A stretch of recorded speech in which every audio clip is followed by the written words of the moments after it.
Welcome to First Unitarian Society of Minneapolis, the birthplace of congregational humanism. We carry on that tradition of free thought today, dedicated to promoting a free search for truth, meaning, and justice. Our web address is firstunitarian.org. I'm David Breeden, Senior Minister. Welcome.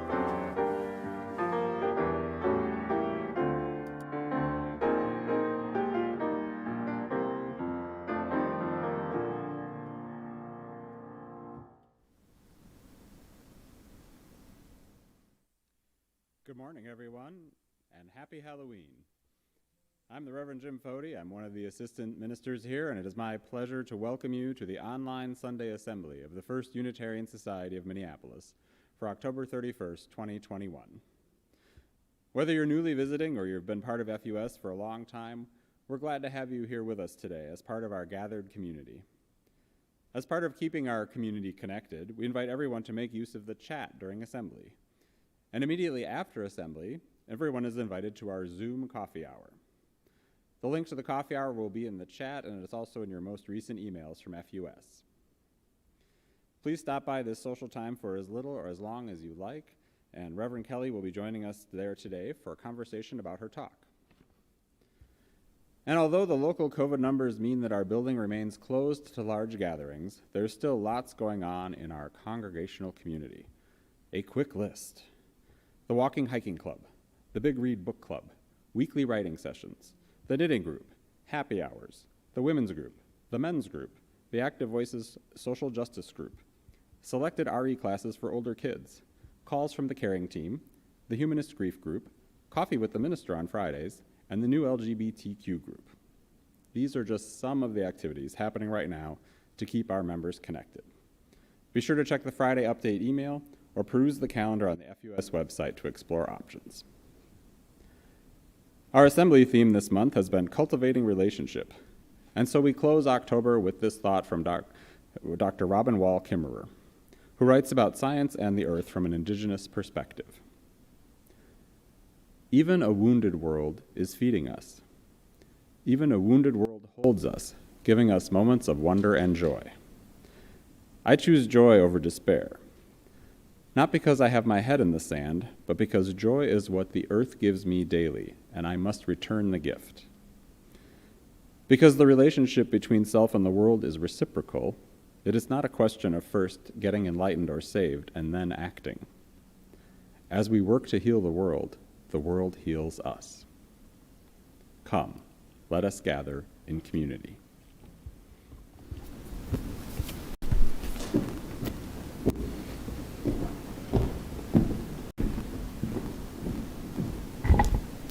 We light our chalice this morning, remembering the seventh Unitarian Universalist principle: respect for the interdependent web of all existence of which we are a part.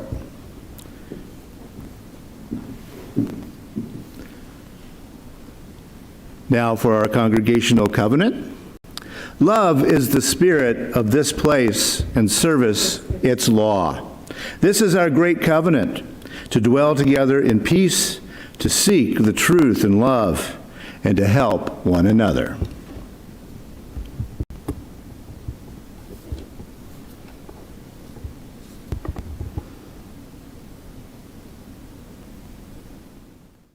Good morning. I'm Allison Wyeth, Director of Religious Education for First Unitarian Society of Minneapolis, and it's my great pleasure to bring to you this morning our Time for All Ages. Let's give our youngsters a minute to gather around and get comfortable while we all settle in for a story. Later on this morning, we'll hear from Reverend Kelli about the wisdom that can be found in nature. Today's story brings us some excellent examples of just that.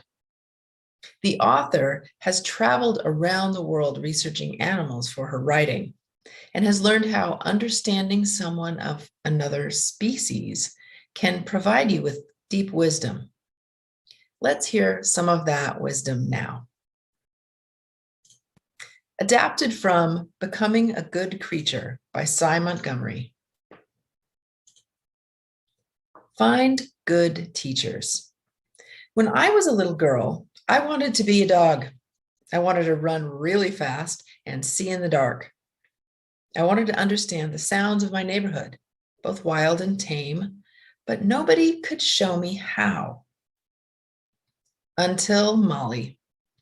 I watched her and listened, and I learned that if we pay attention, the world outside beckons us. Even before I started school, Molly was my first teacher. Later, I traveled the world to meet other teachers. I hiked the mountains of Africa to meet gorillas. Once, while hiking, I saw a man running toward me being chased by a gorilla. But I didn't run. I crouched low and looked to the ground as if bowing before a king. When the gorilla saw I understood he was boss, he turned and let me meet his gorilla family. Ever since that day, I've respected my animal hosts and their homes. I've met tigers, lions, piranhas, electric eels, and sharks. None of them have ever hurt me. They taught me not to be afraid. My husband and I didn't plan on having babies, but a baby soon came to us, a baby pig. We named him Christopher Hogwood. 2 little girls and their mother moved in next door and came to visit every day. We weren't all related, but Christopher showed us it didn't matter. We became one big family. I'd heard a lot about hyenas. They're lazy, they're thieves, they steal food from lions. Everyone said so, even the Lion King. Then I visited a hyena den and saw fluffy cubs playing like puppies while mothers tenderly licked them. And more often than not, lions stole food from hyenas. They remind me that what everyone says is not always true. One winter morning, I found a white-coated weasel in our hen house. Though tiny, weasels are fierce. They catch and eat animals much bigger than themselves, even chickens. Towering above him, I looked down into the weasel's black eyes, and fearlessly he stared back. How brave he was, and beautiful. I was dazzled by his determination and learned to forgive him for doing his best to survive. Octavia had 8 arms, 3 hearts, no bones, and lived in water while I lived on land. What could we possibly have in common? We both liked to play. As different as we were, Octavia taught me to look for common ground. As years passed, the little girls next door moved away. Our pig grew old. It felt like everything was ending. Then one day, I got a call about a puppy with a blind eye who needed a home. We called him Thunder, and he taught me that even in the darkest times, there may be a wonderful new teacher waiting for you right around the corner.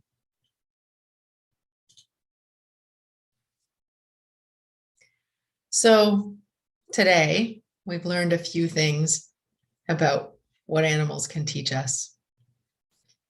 Won't you take some time this week to look around you at all the beings you can witness who have something to teach you about being a good creature? Maybe your cat's curled up on the couch, teaching you about how to rest and take care of yourself. You might see birds flying south, teaching you about preparing for challenging times ahead. Perhaps even an ant has something to show you about working with others to get big things done. Don't miss a single chance to find a teacher and become a good creature.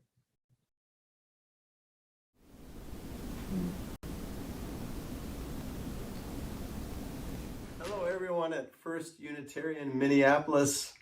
This is Peter Mayer here with a song for you for the season. This is called The Dark.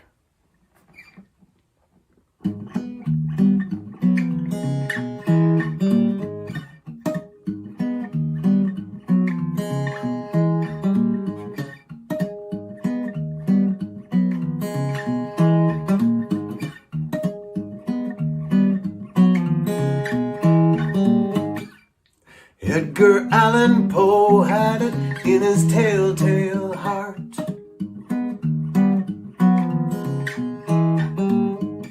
It's the finest time to strike, said Napoleon Bonaparte.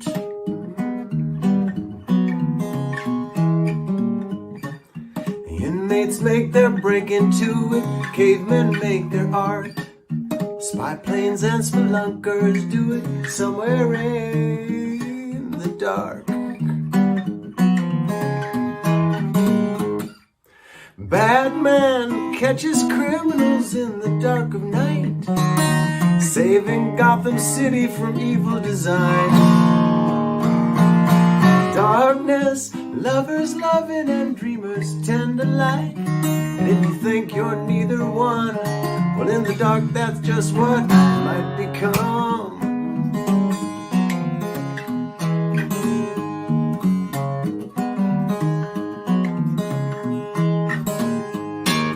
Some celestial bodies like to strut their stuff a lot. Well, we know Mr. Black Hole is the big boy on the block.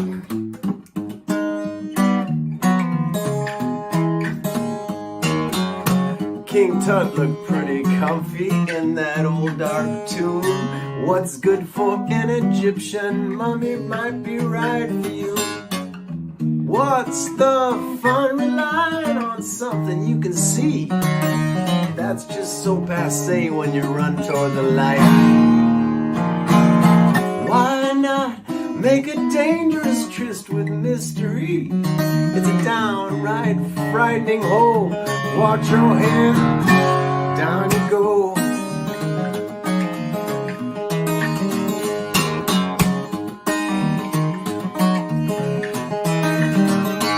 Oh, what's the fun relying on something you can see? That's just so passé when you run toward the light. Why not make a dangerous tryst with mystery? It's a downright frightening hole. Watch your head,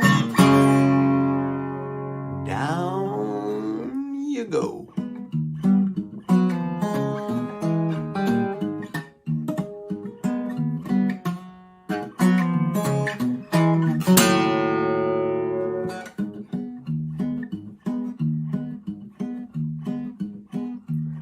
Larry lost his inhibitions, Sally felt the spark.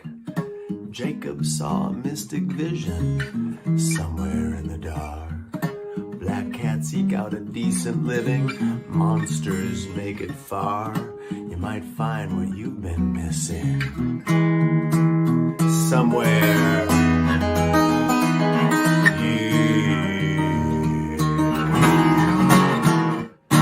The dark.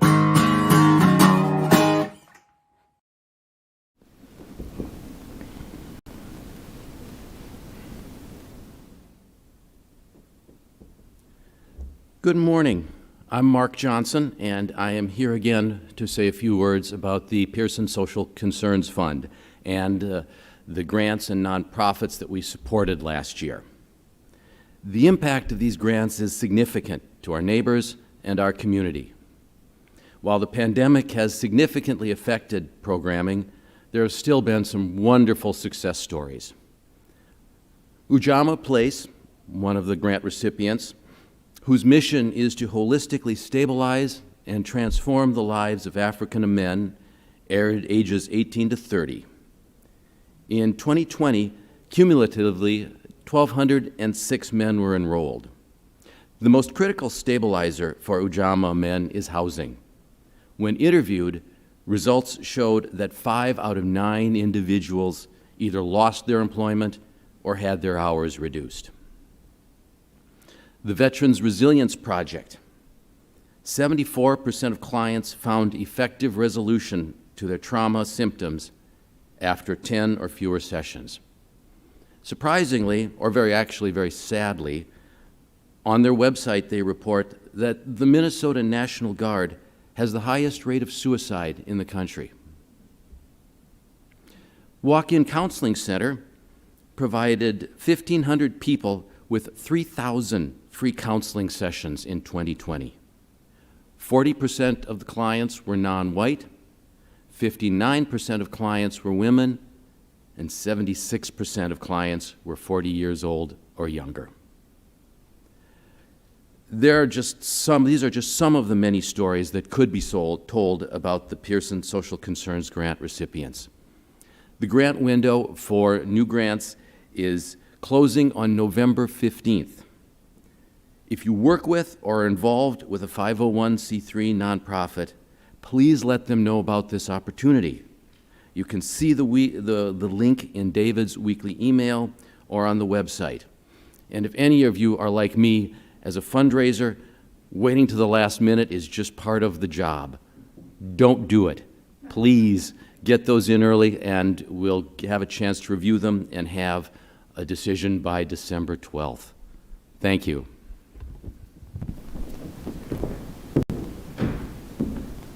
Since our founding in 1881, members' and friends' support of First Unitarian Society has been essential for our ongoing mission.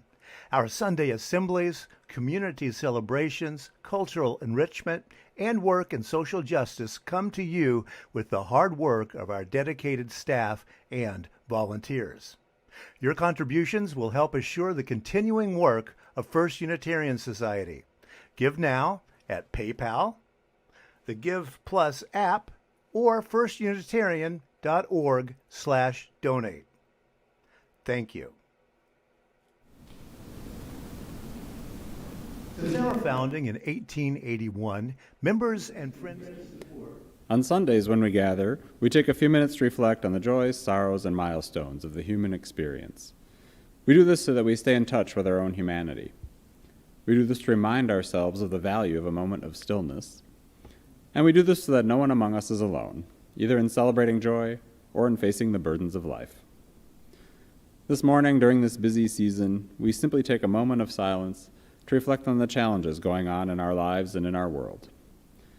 We pause to name that these are difficult times, and to remind ourselves to be gentle with ourselves and others. And we think with gratitude of all those who are taking on the big and small challenges of life. And we think of those who are leading lives of justice, service, and compassion. Let us now share a moment of silence.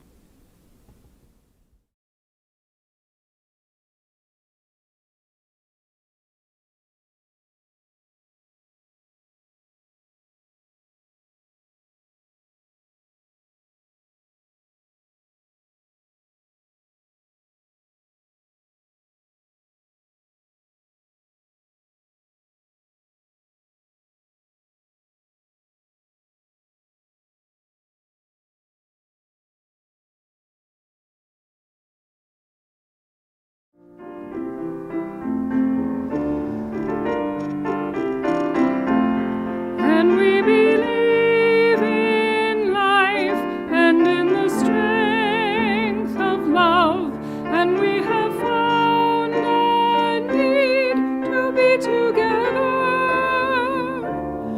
We have our hearts to give, we have our thoughts to receive, and we believe that sharing is an answer.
Hey, FUS, how are you? Good to see all of you this morning. I hope that today has brought you a lot of joy, a little bit of fear too, and it's just probably apropos to read the story of Eshu and the tale of two friends.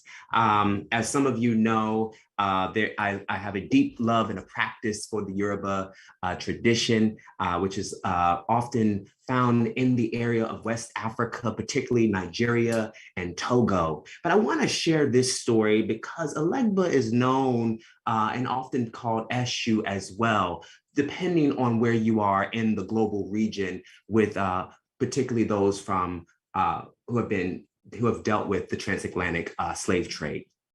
I want to share with you that Eshu is the father of the crossroads, one of various communications, but particularly this story is very unique. Eshu decides to put on what he always wears, which is oftentimes seen as a red and white colored hat, particularly in this story. One day he's there and he's taking a peek at two friends who often get along. They have a tendency to cut each other off and enjoy each other's conversation, but in this one instance, they get into a discussion and Eshu walks straight in between their conversation. As he goes between their conversation, they later go and have another further conversation about that strange man. One friend says, "Did you see that rude, red-hatted man, right, who just walked right between us?" And the other said, "What are you talking about? That hat was black." Well, the other friend says, "What are you talking about? It wasn't black, it was red." "No, it was black."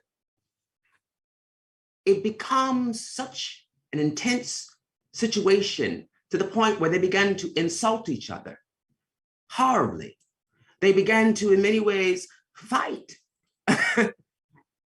And after a while, Eshu comes walking right back. And they just so happen to notice that on one side of his outfit is fully black and the other side is completely red.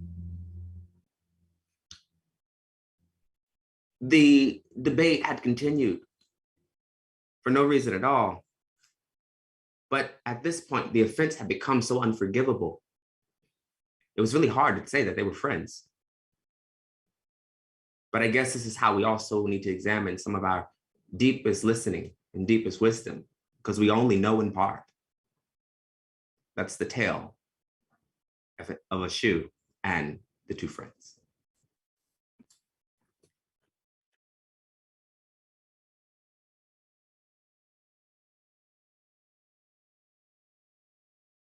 I don't know about you, but I feel completely unequal to this moment.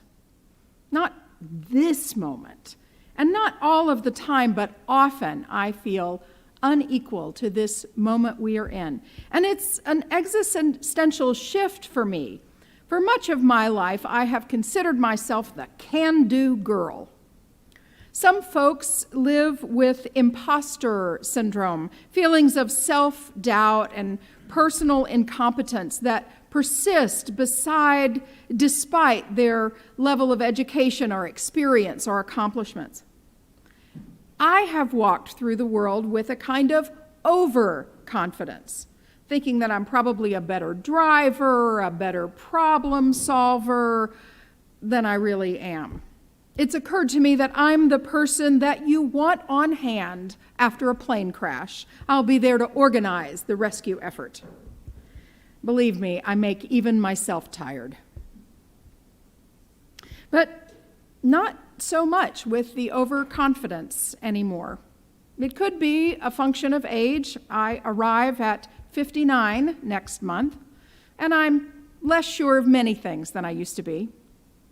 More likely, it is a function of this absurdist world that we live in that becomes more absurd by the day.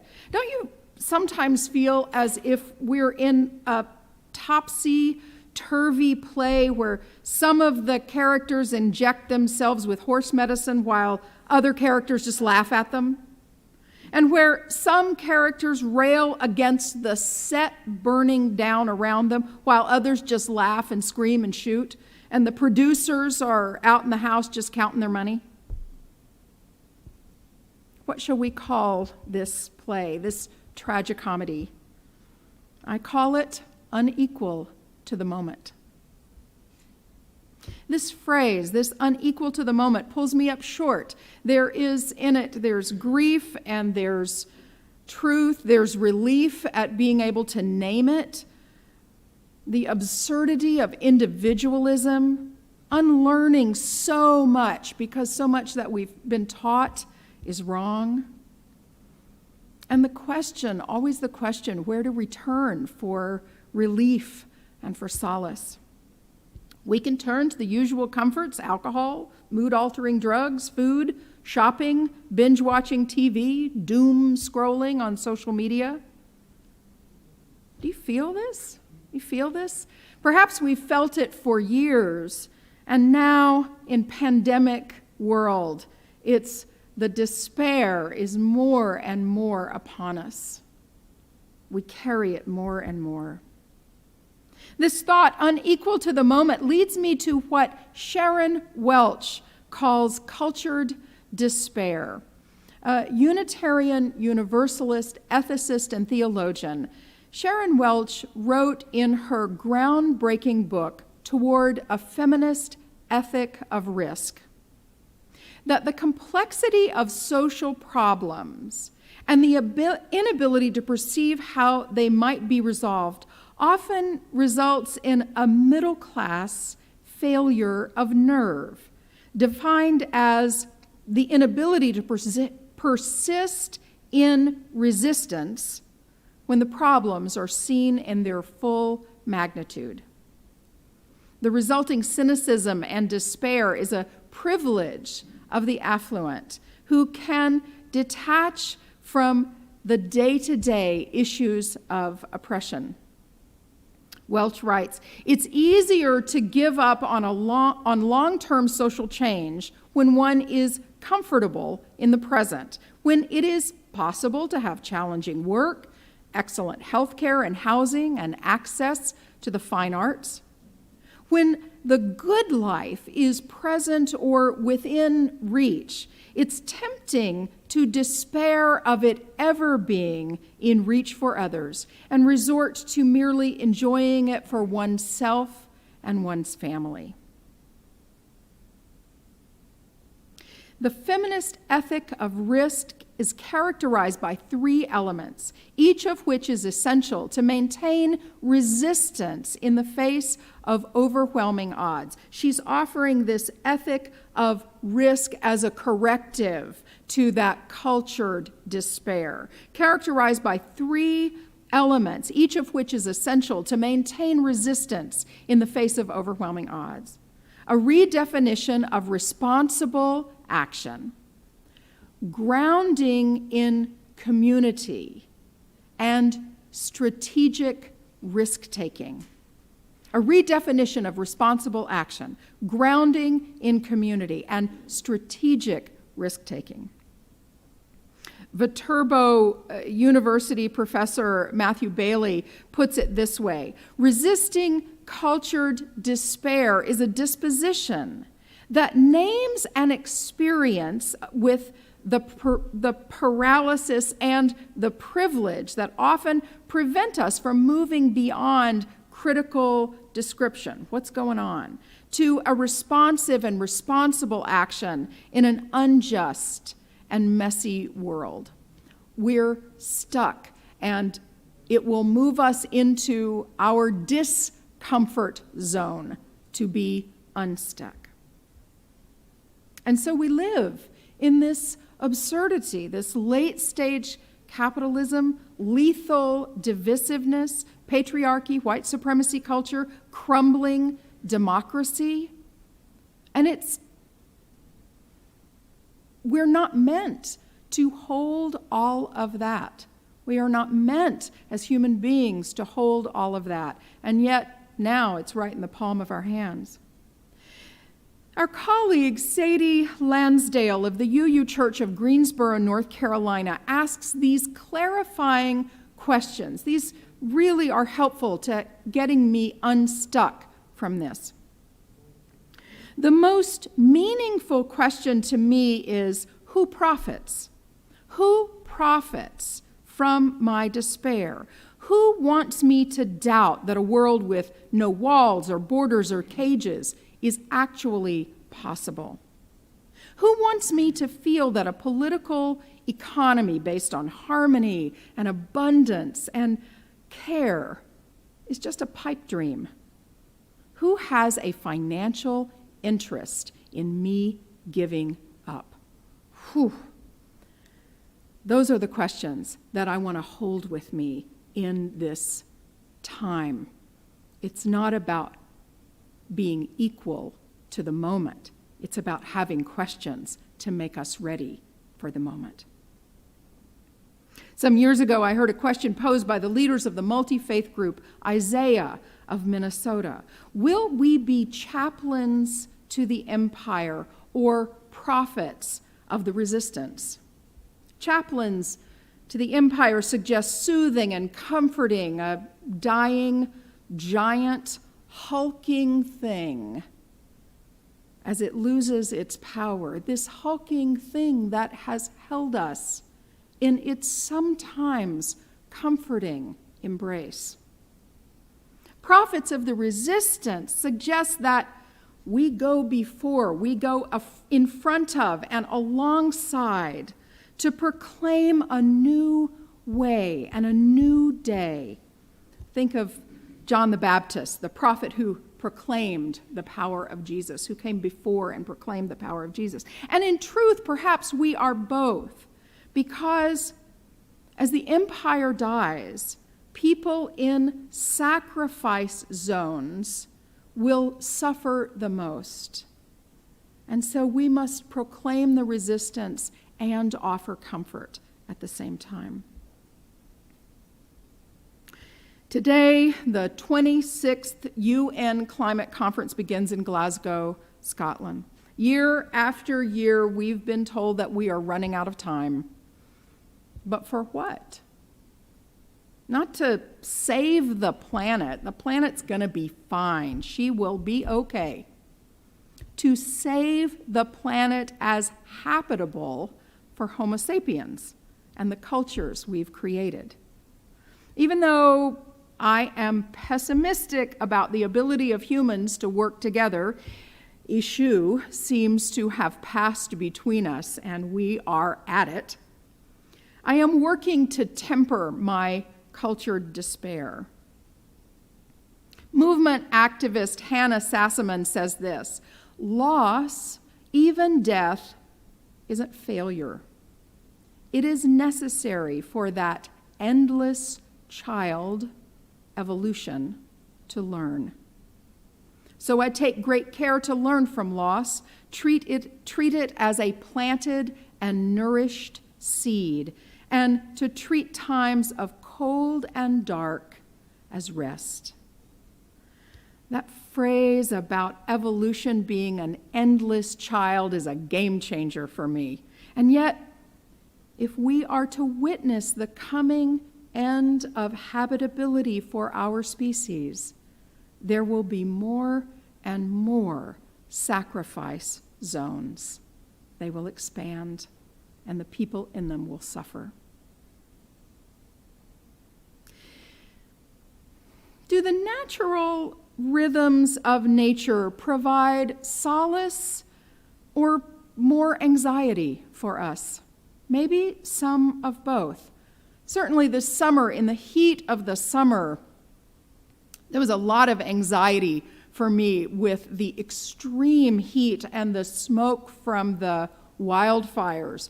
That was weird. And so while there's a natural rhythm to the season, as they become more intense and the seasons are not what they have been in the past, there is anxiety that comes alongside any solace that we also gain in this gorgeous, fall Minnesota day.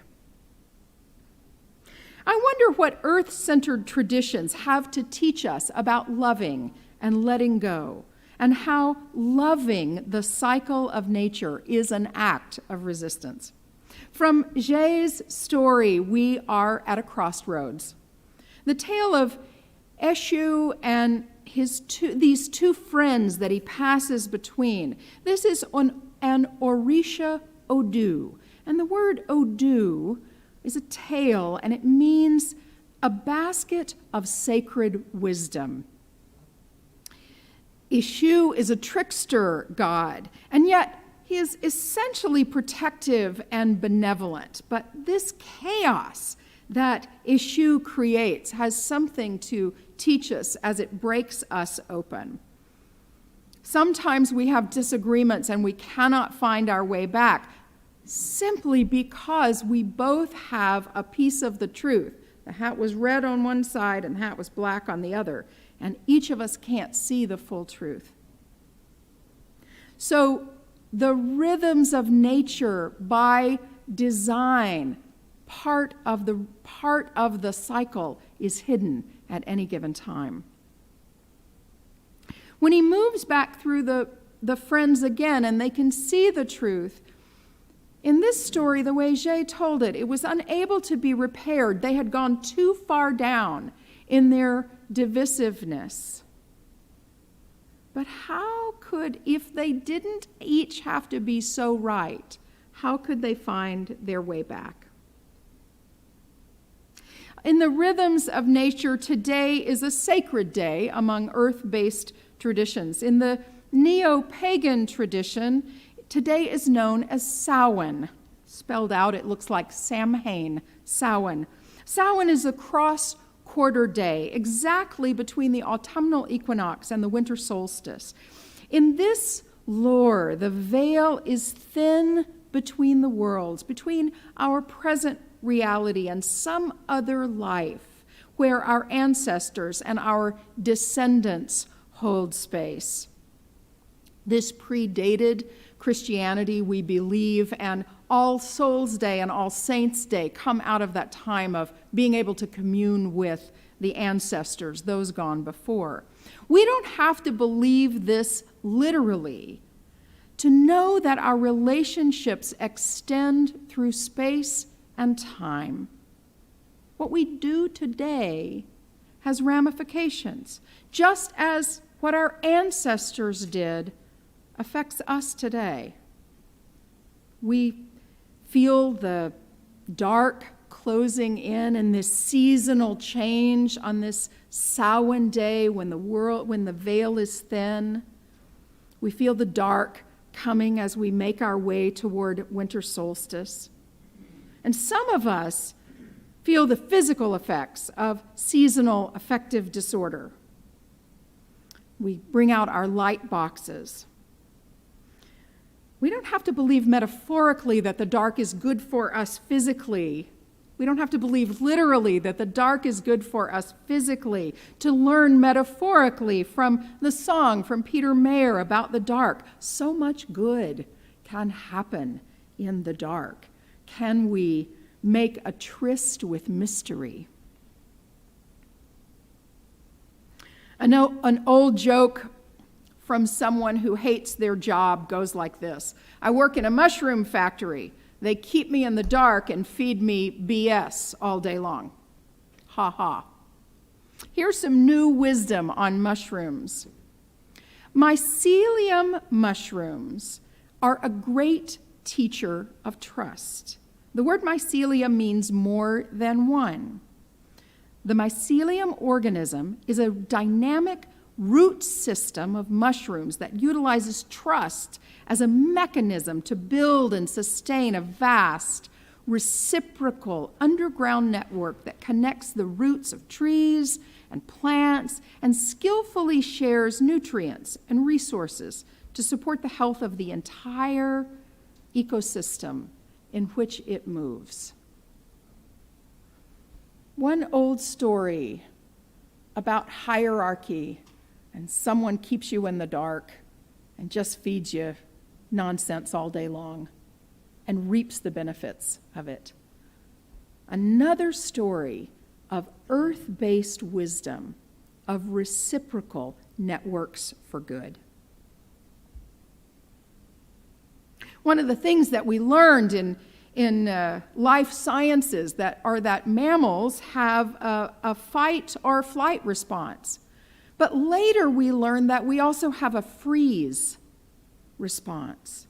The existential anxiety and dread that we feel sometimes seems perfectly appropriate as a mammalian response. And the endless child of evolution is working on us, calls us to unshackle ourselves from that frozen state, ever so slowly to move from our analysis paralysis, to move with the rhythms of nature, to connect and network.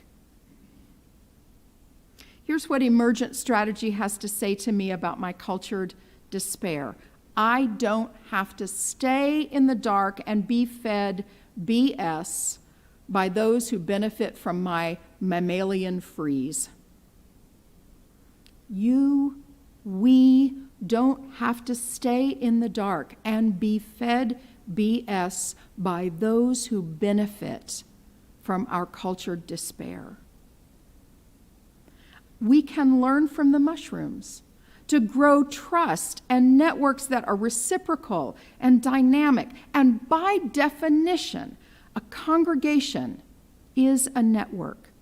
We both comfort each other and make each other strong. Of course, I am unequal to this moment. As a human being, I and you were not meant to be independent. It's one more lie that we were taught. Don't believe it. Don't believe it. It's only through interdependence that we can hope to meet this treacherous time. Jim shared these words of Robin Wall Kimmerer, and I want to end with this. She says, "Even a wounded world is feeding us. Even a wounded world holds us, giving us moments of wonder and joy. I choose joy over despair, not because I have my head in the sand, but because joy is what the earth gives me daily, and I must return the gift.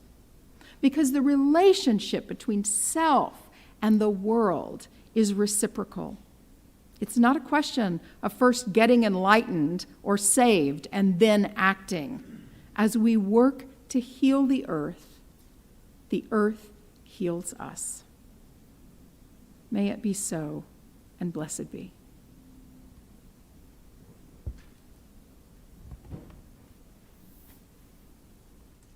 Hi, everyone. This is Peter Mayer with a song for Halloween, a song about pumpkins in the pumpkin patch having a conversation about what to do about Halloween. Should they participate or should they just live out their days in peace in the pumpkin patch? This is called John's Garden.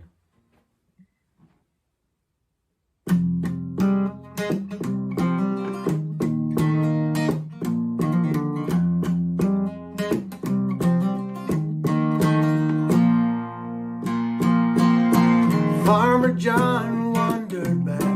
When he reached the pumpkin patch, began to speak. He said the weather's getting colder, summer's over and it's almost Halloween. That's the day, the reason you were raised, and everything about your life will change. You will have eyes to see, and for that night you'll be a bright lamp burning in the darkness. Remember that candle shine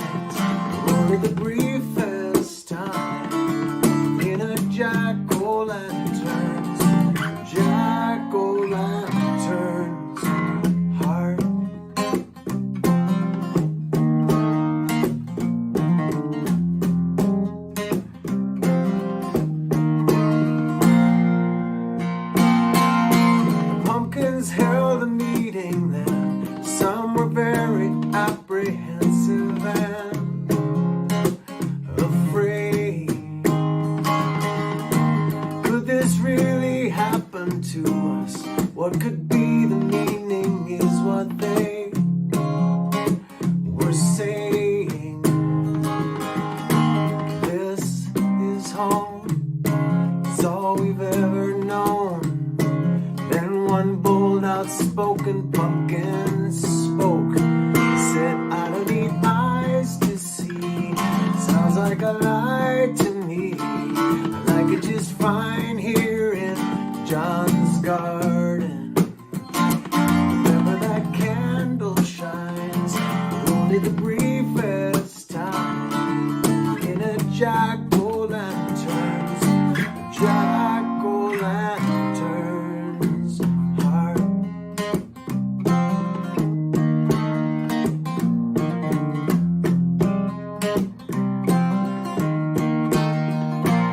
There is much to ask, to ponder in the pumpkin patch when imposing old October shows up at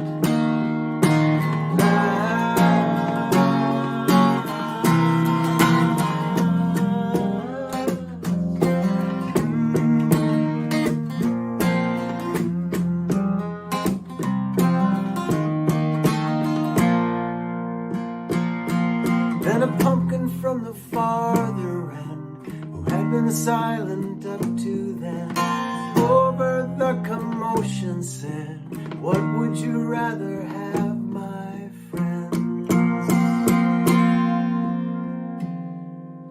A chance to shine, or die here on the vine? The better way seems very plain to me. You will have eyes to see, and for that night you'll be a bright lamp burning in the darkness. And maybe that candle shines for only the briefest time in jack-o'-lantern's heart. Oh, but one goblin smile, make it all well worthwhile. You might even see the starlight. Knowing that time is brief makes it that much more sweet. We have a jack-o'-lantern, jack-o'-lantern's heart. We'll have a jack-o'-lantern, jack-o'-lantern.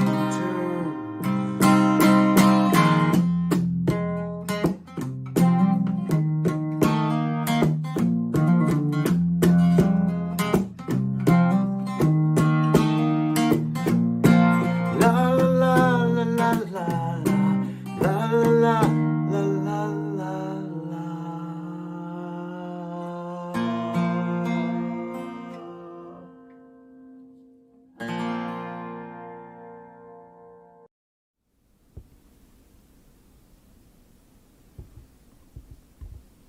We extinguish this flame, but not the light of truth, the warmth of community, or the fire of commitment. All of these we carry in our hearts and in our minds until we are together again. Thank you so much for joining us on this Halloween weekend. You can definitely join in to our online coffee hour. It is firstunitarian.org/coffee-hour.